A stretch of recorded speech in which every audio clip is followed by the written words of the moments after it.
ఏం జరుగుతుందో తెలియదు కానీ ఇండస్ట్రీలో కాంపిటీషన్ ఎప్పుడు వస్తుందో సరే కొత్త ప్రాబ్లమ్స్ స్టార్ట్ అవుతున్నాయి. ఒక్కొక్క ప్రొడ్యూసర్ బయటకు వచ్చి మా సినిమాని ఇలా చేస్తున్నారు, టార్గెట్ చేస్తున్నారు, అవి చేస్తున్నారు, ఇది చేస్తున్నారు.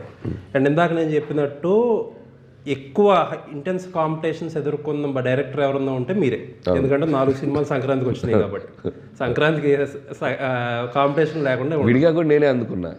సంక్రాంతి కానప్పుడు కూడా సుప్రీం అప్పుడు 24 వచ్చింది. అవును, ఓకే. అండ్ లియో భగవంత్ కేసినప్పుడు లియో వచ్చింది. సో నాకు ఎక్కడ ప్రశాంతత లేదు. సోలో వచ్చింది చాలా తక్కువ సందర్భాలు. సో ఏంటి టార్గెటెడ్ క్యాంపెయిన్స్ అనేవి ఉంటాయా? అంటే నాకు దాని గురించి పెద్దగా ఐడియా లేదు, కానీ నా సినిమా వరకు ఎప్పుడు నేను ఏంటంటే నా సినిమాదే ప్రమోట్ చేసుకుంటూ వెళ్ళేవాడిని. మరి అవతల సినిమా వాళ్ళు ఇలా చేస్తున్నారా అంత డీటెయిల్ నేను అనాలిసిస్ నేను అప్పుడు. అంటే మీరు ఇందాక కూడా టార్గెటెడ్గా అంటే ఇందాక నేను చెప్పింది ఏంటంటే మేబీ నా వర్క్ నచ్చని వాళ్ళు, నేనంటే నా స్టైల్ ఆఫ్ ఫిల్మ్స్ నచ్చని వర్గం.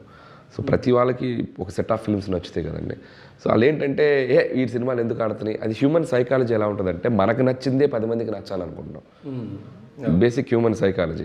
ఇప్పుడు మనం ఒక సినిమాకి వెళ్ళాం, ఇది నాతో పాటు 100 మందికి నచ్చాలనుకోవటం అనేది కరెక్ట్ కాదు కదా. ఒక్కొక్కరికి ఒక్కొక్క ఇండివిజువల్ టేస్ట్ ఉంటుంది. ఆ ప్రాసెస్లో వచ్చేటువంటి ఒక స్మాల్ సైకలాజికల్ డిస్టర్బెన్స్ అనమాట. అలాంటప్పుడు ఓర్చుకోలేరు. అది ఎందుకు ఆడాలి సినిమా, ఎట్లా ఆడుద్ది సినిమా అని దాంట్లో నుంచి వచ్చి ఒక ట్వీట్ వేసి వెళ్తాడు. ఆ రోజు వాడు హ్యాపీ, నన్ను తిట్టేసి వెళ్ళిపోతాడు, వాడు ప్రశాంతంగా భోజనం చేసి అటు చూసుకుంటాడు. కాబట్టి నాకేం ప్రాబ్లం లేదు. ఇకపోతే టెక్నికల్గా ప్రొడక్షన్ హౌసెస్ నుంచి ఇలా జరుగుతుందనేది నాకు తెలియదు, నాకు ఐడియా లేదు. బట్ ఎవరి ప్రొడక్షన్ ఏంటో ఆ సినిమాని ఎలా ముందు తీసుకెళ్లాలనే ప్రాసెస్లో వెళ్తారు తప్ప, బట్ ఇటు సైడ్ నుంచి కూడా ఇది జరుగుతుందనేది అయితే నాకైతే క్లియర్ పిక్చర్ లేదండి. బట్ నా సినిమా వరకు నేను ఎప్పుడు నా సినిమా సెంట్రిక్గానే వెళ్తాను, ఎదుటోళ్ళని ఎప్పుడు టార్గెట్ చేయాల, ఇంతవరకు చేయాల ఎవరిని. ఇంకొక సినిమాని నా టీంకి నేను క్లియర్గా ఇచ్చే ఇన్స్ట్రక్షన్ ఏంటంటే ప్రొజెక్ట్ అవర్ వర్క్. సరే, అనిల్ సక్సెస్ని సోషల్ మీడియాలో కొంతమంది ఓర్చుకోలేరు, అది ఓకే. ఇండస్ట్రీలో అందరూ ఓర్చుకుంటున్నారా?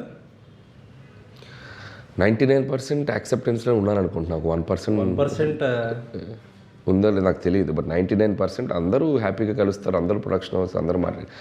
ఒకటి చెప్పనండి, తెలుగు సినిమా ఇండస్ట్రీ అనేది it's a business hub. Okay, business hub ఉన్నప్పుడు there is a huge competition between the production houses. కాదండి, నిజమే మీరు అన్నది. కాకపోతే ఇక్కడ అన్ని సినిమాలు ఆడేసి నా సినిమా 100 చేసింది, నీది 120 కోట్లు చేసింది, నీది 150 దగ్గర ఆగిపోయింది, అలా ఉంటే సరే మీరు అందరూ కొట్టుకున్నా ఓకే. అసలు ఇక్కడ ఏముందండి, అసలు ఈ సక్సెస్ రేట్ ఎలా ఉంది? 2025 అంత దారుణమైన ఇయర్ కింద ఉంది, కొట్టుకోవడంలో అర్థమే ఉంది అసలు. అంటే కొట్టుకోవడం అంటే పాపం ఎవరు ఇళ్ళకెళ్ళి ఒకరి మీద ఒకరు దాడి చేసుకోవట్లేదు, కానీ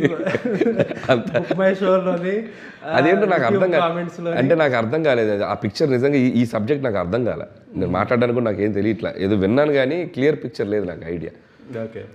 కాకపోతే నేను ఒకటి స్ట్రాంగ్గా చెప్పేది ఏంటంటే అండి, ఎన్ని సినిమాలు వచ్చినా ఇప్పుడు కాంపిటీషన్ ఉన్నప్పుడు 3-4 సినిమాలు వచ్చినా అబ్వియస్గా డెసిషన్ తీసుకోవాల్సింది ఆడియన్స్. సో మనలో మనం ఎన్ని అనుకున్నా ఏం చేసుకున్నా కూడా ఏవి ఉపయోగపడవు.